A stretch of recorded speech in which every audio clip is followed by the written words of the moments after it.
Okay, this is Soren here for the Celtic Pinks. I'm sitting here with Jon Hughes, writer and the head of Overground Comics. How's it going? Okay, let's start with, let's start so that people get to know you a little bit first. Yeah. Best way to get to know me is to talk about Overground. I've been writing and drawing and staying involved kind of on the fringe of comics for a long time. A lot of people first got to know me when I was doing sketch cards. I did trading card work for Marvel, DC, IDW, a bunch of different companies, and that kind of brought me up a little bit. But the biggest thing for me has always been writing, and I love drawing, but it's always been kind of a hobby for me. Whereas the writing is what I really focus on. I love telling stories, and that's what I do with Overground. Is I'm the editor-in-chief, but I'm also the head writer of the company. What got you really into comic books? Was it specific comics, or someone just like, you got to read this? Or I was when I was younger. Somebody gave me a package of comics one day, and one of the comics in there was the first comic where Rachel Summers becomes the Phoenix in Uncanny X-Men. And after that story, I was absolutely hooked on Chris Claremont's work. And so Chris Claremont is pretty much the guy who guided me as a storyteller. I would read his work, and he was such a great storyteller from the standpoint of continuity. He really could weave a story together and then continue on forward with all of those themes and really make that story work over a long period of time. And I love that. I love moments, like when somebody tells you a great story that you don't forget it. And a piece of art, like I'm happy to do art. I like doing art, but a good story sticks with you forever, and that's the kind of impact I think that people like having in this world, is something that you don't forget. And that's pretty much what got me in, is those feelings I got when I read those books. Like, I saw the look in your face, like people aren't going to see it or hear it on the podcast, but I saw the look in your face when I mentioned that book, because I know that you know what book I'm talking about, and that that had an impact on you. Like, that's who we are as people. It didn't necessarily have a huge impact on me, but she is my favorite Marvel female. Oh, well, yeah. So you've got your own story. And I'm still trying to piece together all the issues from when she comes into the modern age from the Days of Future Past. Yeah, that's that issue with her on the cover with the bird behind her that Romina drew. That's such a great issue where she does this speech in there where she's watching the past Jean Grey interact with her parents, and watching her parents kind of disown her because of the what's happened to her with the Phoenix Force. And then Rachel says that is her right to take that mantle, to fulfill that legacy. And it's such a great moment of accepting your fate and accepting your potential as your new reality. And so that's my story with her. You might have another one, but again, it's like that we all have those moments that characters introduce us to that make us carry them forward and care about them like they're people, like they're friends. And that's a great thing about comic books. It's perfect. I guess for those other than Overground, which we're going to get to in a little bit, what else have you worked on? Any other comic books that people may know of? No, I completely stayed out of comic books. That's why I did trading card work, because I wanted to draw those characters and I wanted to be a part of that. But I don't really want to draw somebody else's book. Well, you said you've drawn, would Marvel Masterpiece be any of the ones you've drawn? No, I did. What are some of the I guess some don't have this small, but what are some of the series that you've drawn on? Like some of the ones that they're kind of really memorable that people might actually, I know that. Well, in the past 5 years, the trading card market has kind of had a renaissance where they started doing these things called sketch cards.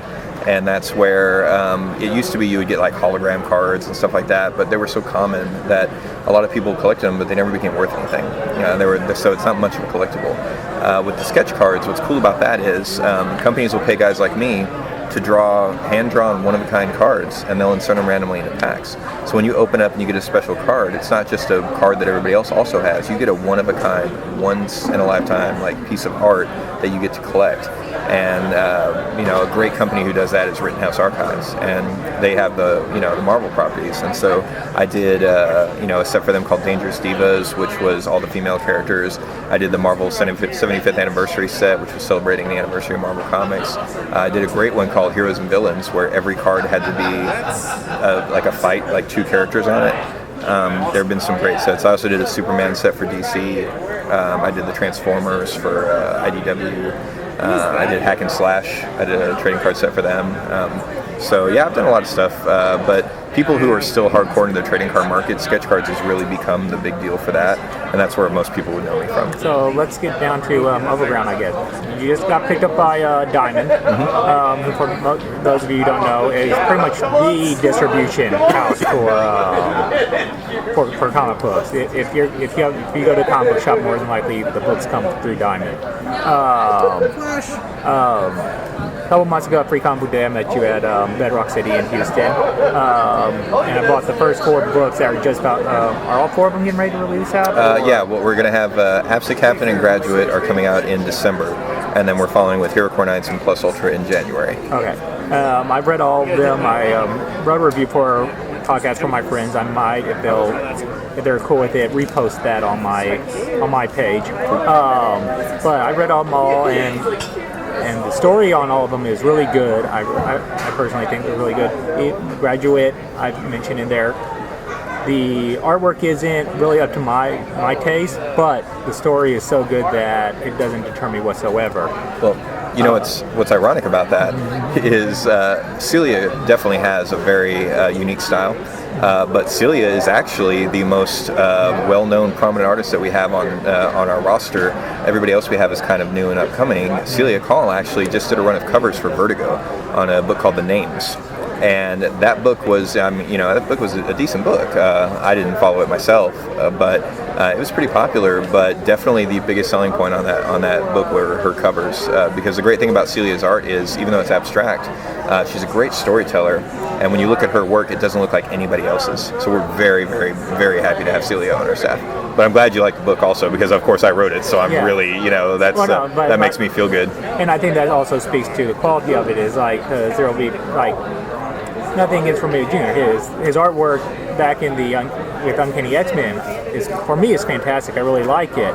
But it's like his modern stuff I'm not really big on. For me, all his modern stuff is box, and if I'm not into the story or into that character, once if I'm in the middle of reading a story arc and he's drawing it, once that story arc is over, I tend to drop if he's still doing it, because I'm just... Yeah, that's understandable. Art is very important with comics. The art is half of what you're doing to tell the story, and that's why you'll notice, what we tried to do with Overground is every book has a very different look to it.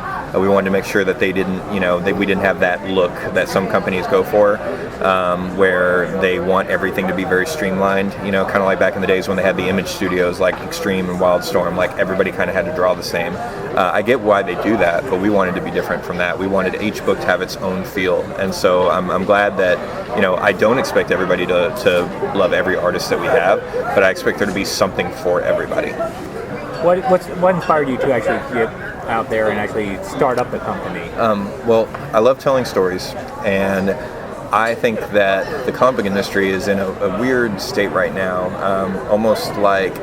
it's almost like a storm going on, where there's just a lot of things happening that aren't really being held in check by anything right now. Companies can do whatever they want. They can just cancel titles, restart titles, start things over again, drop something, start over, change characters, races, genders and looks and histories. A lot of people were upset when Thor was changed to a woman, but it's is that really more upsetting than them wiping out entire histories of characters and starting them over again with a different history? There's so many things going on right now, and when I wrote the story for Absent Captain, I thought to myself, this is the best story I've ever written. This is something that people are really going to respond to, and it's a story that I think people are really going to enjoy, because you don't get a lot of mystery in comics anymore. And I thought to myself, I can put this out and I can try to go through Image or something, and I can try to just do one book and see how I do with it. Or I can use this book that I think is really, it really matters. I can use it to try to start something. And so I started Overground Comics, and I want to try to just make a difference, and I want there to be a company out there for everybody who doesn't like a lot of the stuff going on. And that's what we're going to try to do, is we're going to be more about making the fans happy and making the books they read worth it, and not just about making money off of them. Yeah, like inside the, I believe it's inside the front page of all 4 books, you actually have your, or it's on the first page, not necessarily on the inside. You actually have a list of everything of your, pretty much your mission statement. Yeah. No reboots, no retcons. People actually do age. Yeah. Which I assume people actually age it's like in the time of the story, not like it's a month later, another month. Yeah, it's not perfect like that. Like we tell everybody it's a real-time continuity, but that doesn't necessarily mean that if a book comes out in this month, it's that month.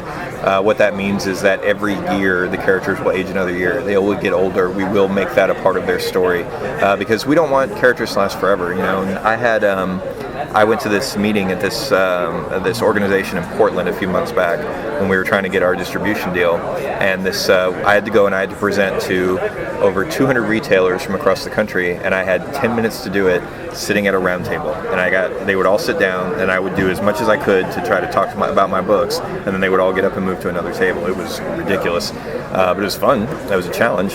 And this one guy, he didn't like my idea at all. He was very against it from the beginning, and he wanted to talk about it the whole time, and it was kind of stressful. But he picked up Plus Ultra, and he was like, well, what happens if Plus Ultra gets really popular, and she's a character that people really love? You would be a fool to cut her off and end her book. Like, you'd be a fool to not just ride that as long as you can. And I'm like, I don't think that you understand that that's exactly what I'm against doing. That's what companies do today that I believe is hurting the industry. And I think that what I would really be a fool for is trying to do this if I wasn't confident that I could come up with another idea to replace her. Because that's when you're really, creative. Imagine if your favorite band had their first CD that came out, and every next CD was just them re-performing those songs on that same CD because they've learned more about music. It wouldn't be very fun. Oh yeah, I mean, it's like a perfect example of that would be Green Day. They're let's not say Kerplunk and 1049 Smooth Slept the Hours, but let's say going off of their Dookie album. Yeah. It's fantastic, but if they were to produce that over for 25 years, yeah, nobody would care. It would get tiresome. Yeah. I mean, you still have that niche group that still thinks everything's perfect, but you wouldn't have had the expansion and maturity of that. Eventually turned into American Idiot and then into on Broadway now. And those, you need every next album to have a new song, and those guys are confident that they can keep going, and that's what we want to do. Is we want to be confident that every time we have a book that comes to a close and that we're moving on from, we have something to take its place, and I'm very confident we can do that. Ideas are one thing that is an absolute endless resource. You can always work hard to come up with something new, and there's nothing to fear about that.